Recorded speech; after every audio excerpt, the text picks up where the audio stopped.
ইহুদি বেঈমান যারা ওই সময় যারা ছিল তারাও আমার রাসূলকে ভালোবাসতেন। জোরে বলে সুবহানাল্লাহ। এই যে আমরা কালমা শরীফ পড়েছি, ঈমান এনেছি, রাসূলকে ভালোবাসি, কত লাভ দেখেন। একটু একটা ঘটনা বলতেছি। রাসূলের জামানার মধ্যে একজন ইহুদি যুবক, কালমা পড়ে নাই, মুসলমান হয় নাই, ইহুদি যুবক, রাসূল পাক সাল্লাল্লাহু আলাইহি সাল্লাম যখন মসজিদের ভিতরে প্রবেশ করতেন, তখন রাসূল পাক সাল্লাল্লাহু আলাইহি সাল্লামের জুতা মুবারক বুকের মধ্যে নিয়ে মসজিদের বারান্দায় বসে থাকতেন। সুবহানাল্লাহ বলতেন না?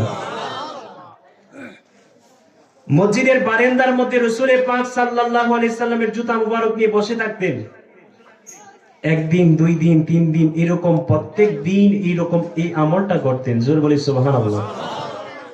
হঠাৎ একদিন আমার রাসূল পাক সাল্লাল্লাহু আলাইহি সাল্লাম তাকায় দেখেন যে এই যুবকটা মসজিদের বারান্দার মধ্যে বসে বসে আমার রাসূলের জুতা